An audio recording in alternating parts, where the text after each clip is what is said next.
आणि जरांगेंच्या याच मुद्द्यावरून आता राजकारण सुरू झालेलं आहे। कुणाची नेमकी काय प्रतिक्रिया दिसतेय ते आपण जाणून घेऊया। त्या संदर्भातल्या 9 बातम्या।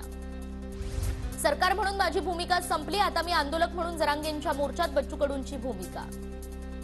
ते खरं बोलतायत म्हणून त्यांचे सल्ले मी मानतो, परंतु आज ज्वलंत मुद्दा हा मराठा आरक्षणाचा आमच्या पुढे। सध्या आमच्या पुढे तो प्रश्न नाहीये। आज रोजी मराठा आरक्षणावर 26 जानेवारी पर्यंत तोडगा काढू, थोडी सबुरी ठेवावी। जरांगेंनी मोर्चा हा मुंबईमध्ये आणू नये, गिरीश महाजनांची प्रतिक्रिया। तर टिकणारं आरक्षण देण्यासाठी सरकारचे प्रयत्न सुरू, महाजनांचं वक्तव्य। सबुरी ठेवून मला वाटतं जरांगे पाटलांनी एकदम मोर्चा घेऊनच इकडे येऊ नये, अजून आमची त्यांना विनंती आहे।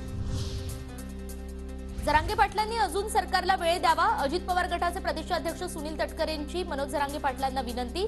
कराडच्या खासगी दौऱ्यामध्ये हे भाष्य। कायदेशीर त्रुटी पूर्ण करण्यासाठी जेवढा कालावधी लागेल तेवढा कालावधी जरांगे पाटलांनी जर का दिला तर मला असं वाटतं की फेब्रुवारी महिन्याच्या अखेरच्या आसपास त्या संदर्भातला निर्णय राज्य सरकार करू शकतं। आज आमच्या समोर निवडणूक लढवण्याचा प्रश्न नाही तर आरक्षणाचा प्रश्न आहे। प्रकाश आंबेडकरांनी दिलेल्या निवडणूक लढवण्याच्या सल्ल्यावर मनोज जरांगेंची प्रतिक्रिया।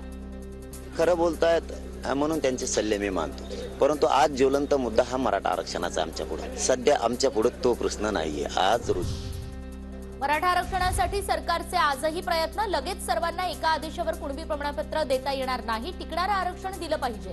कॅबिनेट मंत्री शंभूराज देसाई यांची प्रतिक्रिया। आदेश काढला आणि उद्या कोर्टामध्ये तो टिकला नाही तर त्याचा विपरीत परिणाम 54 लाख लोकांवर होणार आहे। नुकसान कोणाचं होईल, म्हणून सरकार व्यवस्थित खबरदारी सगळी घेऊन पावलं टाकताय।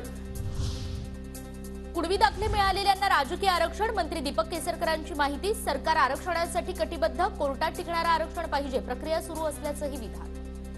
कुणबी आरक्षण म्हणजे कुणबी ज्यांच्याकडे दाखले आहेत त्यांना आरक्षण देण्याच्या संदर्भातली होती आणि ही जवळजवळ 90% पूर्ण झालेली आहे। त्याच्या संदर्भात दाखले देणं वगैरे ज्या काही त्यांच्या मागण्या आहेत त्या टेबलावर बसून त्या सुटू शकतात। मराठ्यांना आरक्षण देण्यात यावं, मात्र ते ओबीसीतून नाही आणि ओबीसीतून सरसकट प्रमाणपत्र देऊ नये, या आमच्या भूमिकेवर आम्ही ठाम।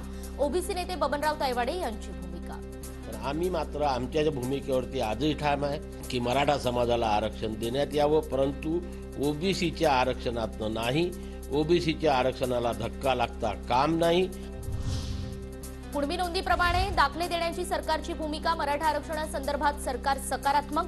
जरांगेंनी सामंजस्याची भूमिका घ्यायला हवी होती, अनिल पाटलांची प्रतिक्रिया। शिंदे समितीत आणखी 2 निवृत्त आयएएस अधिकाऱ्यांची नेमणूक केली जाणार, जिल्हाधिकाऱ्यांकडून अहवालाचा पाठपुरावा करणार। जिल्हाधिकाऱ्यांकडून अपेक्षित वेळेत अहवाल येत नसल्यानं शिंदे समिती नाराज।